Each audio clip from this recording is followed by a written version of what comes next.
కోమటి రెడ్డి మరి దినంలోనే పోసుకున్నాడో తెలియదు, మధ్య భ్రమించి మాట్లాడుతున్నాడో తెలియదు.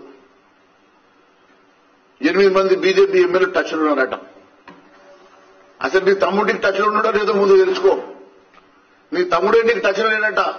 అప్పుడు తమ్ముడు భార్యకు టికెట్, ఎంపీ టికెట్ ఇస్తాను అధిష్టానం ఒప్పుకుంటే నువ్వే అడ్డుపడ్డవట. నీ తమ్ముడికి నీకే లొల్లైతుంటే నీకు వేరే వాళ్ళు ఎందుకు టచ్లోకి వస్తారో అర్థమైతే లేదు.